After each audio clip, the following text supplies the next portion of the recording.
अभी दिल्ली में ही क्या हो रहा है? अभी हिंदुस्तान देखिए, जो ईडी है ना, वो जब हिंदुस्तान के नक्शे को देखती है ना, बड़ा विचित्र नजारे से देखती है। वो केवल वही स्टेट्स देखती है जहां विपक्षी दल की सरकार है।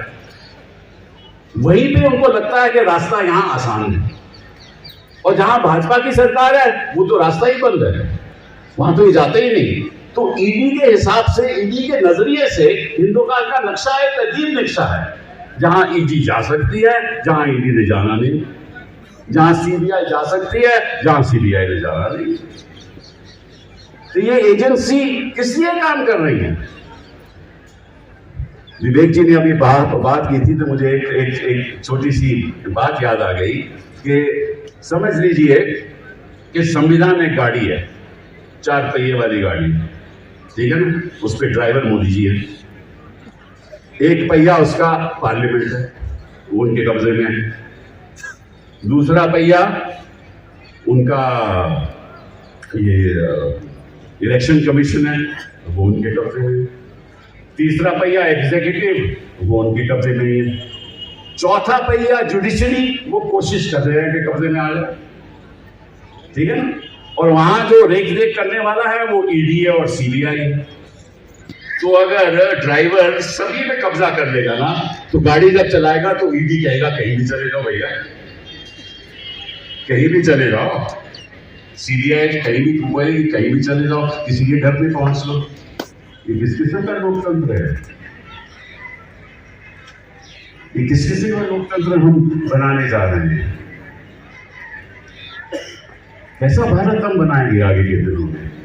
क्या होगा हमारे बच्चों का, हमारे ग्रैंड चिल्ड्रन का? कहां से इंसाफ मिलेगा? और इंसाफ की हम जो देख रहे हैं ना अदालतों में, वो क्या हो रहा है? आप सीबीआई के कोर्ट में चले जाओ, ईडी की कोर्ट में चले जाओ, मतलब कि आप सोच भी नहीं सकते क्या हो रहा है। न्याय की बात तो छोड़ दो, हम तो लोगों को कहते हैं कि साहब आपको बेल नहीं मिलने वाली। कौन बेल देने वाला है आपको?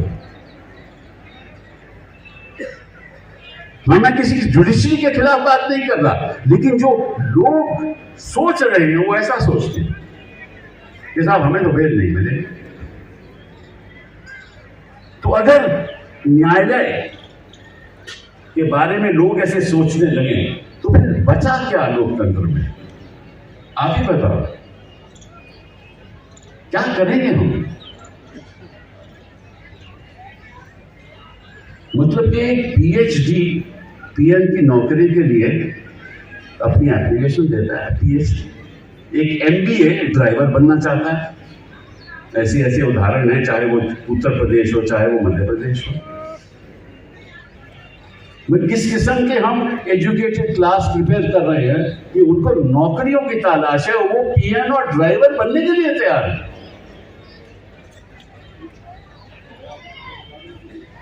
और हम कहते हैं कि हमारी युवा इतनी संख्या है कि भारत आगे बढ़ेगा। कहां से भारत आगे बढ़ेगा?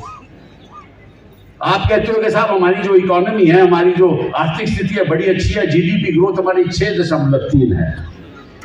अरे जीडीपी ग्रोथ आपकी 6.3 है, पर आपकी बताइए टोटल जीडीपी है कितनी? $3.5 ट्रिलियन। और मालूम यूनाइटेड स्टेट्स की कितनी जीडीपी है? $23 ट्रिलियन। कहां की आप बात कर रहे हो? हमारा पर कैपिटा इनकम $2,000 है, मतलब 1,60,000 रुपया सालाना। 1,60,000 रुपया सालाना मतलब कि वही 12,000 रुपया, 15,000 रुपया सालाना। 15,000 रुपया सालाना मतलब कितने हजार महीने का पर कैपिटा इनकम? वो कहां से गुजारा करेगा? तो आर्थिक अन्याय, सामाजिक अन्याय। अभी देखो वहां बिहार में क्या हुआ, सीवन में क्या हुआ, आज की खबर। वहां कुछ लोगों को लिंच किया गया क्योंकि किसी ने अफवाह फैला दी कि ये कुछ ऐसी चीज ऐसी पदार्थ ले जा रहे हैं, उनको लिंच कर दिया गया। उधर हरियाणा में क्या हुआ, पुलिसकर्मी, कहते हैं पुलिसकर्मी उनसे मिल गए, आरोपियों से मिल गए, 2 लोगों को जला दिया गया। यूनिवर्सिटी में लोग हिंसा करने चले आए। वो यूनिवर्सिटी में ये काम होने वाला है कि लोग अब यूनिवर्सिटी में हिंसा किया करेंगे, स्टूडेंट्स को यूएपीए में आप बंद करेंगे। आप क्या कर रहे हो? पत्रकारों के खिलाफ आप कार्रवाई शुरू कर रहे हो, उनको बंद कर रहे हो, यूएपीए में बंद कर रहे हो। आर्टिस्ट के खिलाफ, लेक्चरर्स के खिलाफ कोई आवाज उठाता है तो उसके खिलाफ केस कर दो। संविधान तुम्हारा ये नहीं कहता। और जहां तक न्यायाधीशों का, न्यायालय का सवाल है, मेरा एक और सुझाव है, और ये मेरा मानना है कि प्रधानमंत्री जी हमारे सुनेंगे। वो ये है कि इस देश में 4 कोर्ट ऑफ अपील होने चाहिए। 4 कोर्ट ऑफ अपील होनी चाहिए। एक अरुणाचल प्रदेश से या केरला से या कहीं दूर दराज से, वो कहां दिल्ली में आकर सुप्रीम कोर्ट में केस कर सकता है? वो कर ही नहीं सकता, उसके पास साधन ही नहीं। सुप्रीम कोर्ट आपने दिल्ली में बैठा दिया। हर हिंदुस्तान को 4 रीजन में बांटो, हर कोर्ट में फाइनल कोर्ट, हर कोर्ट, हाई कोर्ट के बाद एक फाइनल कोर्ट ऑफ अपील हर रीजन में हो, ताकि अगला जा सके। इस कल के बाद की बात करो। और यहां कोर्ट केवल 13 जजेस का कोर्ट होना चाहिए, केवल कॉन्स्टिट्यूशनल कोर्ट। कोई इश्यू संविधान का हो तो यहां आ जाए, और कुछ नहीं। और ये जो मामला चल रहा है कि लॉ मिनिस्टर कहता है कि हम फैसला करेंगे कौन जज बनेगा हाई कोर्ट में और सुप्रीम कोर्ट में। यही संघर्ष चल रहा है, यही झगड़ा चल रहा है। सरकार कहती है हमारा फैसला होगा फाइनल, और जजेस कहते हैं नहीं, हमारी कॉलेजियम डिसाइड करेगा। अब दोनों में बड़ी प्रॉब्लम है। सरकार को होना नहीं चाहिए, उनका फैसला फाइनल फैसला नहीं होना चाहिए, और जिस तरह से कॉलेजियम चल रहा है मैं सोच रहा हूं कि वहां भी सही नहीं है। तो एक नई सोच के साथ, एक नया सिस्टम, इसीलिए मैंने सोचा कि आज के दिन कुछ ऐसा काम किया जाए, आपके सामने कुछ ऐसी चीजें रखी जाए ताकि एक नई सोच के साथ, एक ऑल्टरनेटिव विजन के साथ भारत आगे बढ़े। मैं नहीं चाहता, हम देखिए कोई भी शासन हो, चाहे मोदी जी हो चाहे और हो, ऐसी बात नहीं कि कुछ बातें हुई नहीं, हुई है, अच्छी बातें भी हुई हैं। हर नल में जल अच्छा प्रोग्राम है, डिजिटलाइजेशन भी अच्छा प्रोग्राम है, हम इसके खिलाफ नहीं है। कुछ और भी अच्छे प्रोग्राम है, लेकिन ये प्रोग्राम, एक तो इनकी गति थोड़ी कम है, बट वो छोड़ो बात। जो असली बुनियादी हमारे समस्याएं, जो चुनौतियां हमारे सामने हैं, उसके बारे में तो कोई सोच ही नहीं रहा। वो चुनौती मैंने आपके सामने रख दी। तो जब तक उन चुनौतियों का हम सामना नहीं करेंगे और जब तक शासन उनके बारे में नहीं सोचेगा। अभी देखिए महाराष्ट्र से मुझे सुबह से फोन आ रहे हैं, विवेक जी मुझे कह रहे हैं कि उन्होंने लव जिहाद वहां शुरू कर दिया,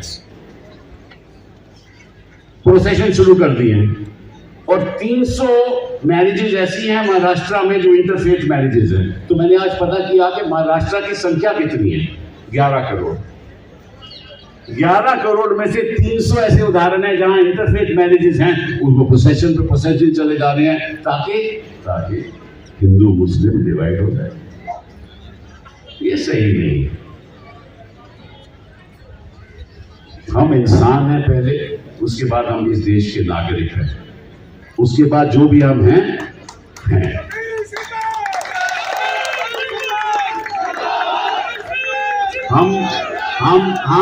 हम नहीं चाहते कि किसी देश के नागरिक के साथ धर्म के आधार पे, जाति के आधार पे कोई भी अन्याय हो।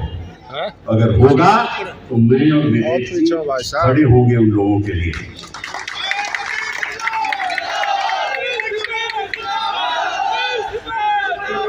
आखिरी बात, ये एक शुरुआत है, ये एक शुरुआत है।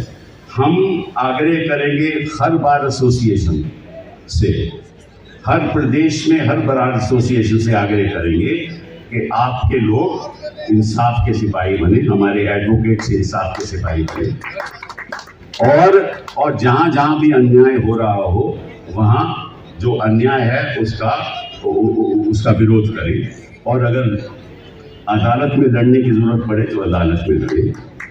ये हम हर डिस्ट्रिक्ट में जाकर ये करेंगे, और साथ साथ में हम राजनीतिक दलों के साथ भी बातचीत करेंगे और कहेंगे कि ये मुहिम जो है इंसाफ की सिपाही की, आम नागरिक भी इंसाफ का सिपाही बने, और जो बेइंसाफी हो रही है वो हमें बताए, और हर पॉलिटिकल पार्टी के लोग, हर राजनीतिक दल के लोग भी इंसाफ के सिपाही बने, ताकि कोई भी आइडियोलॉजी की पार्टी हो, इंसाफ का सिपाही तो इंसाफ का सिपाही होता है ना।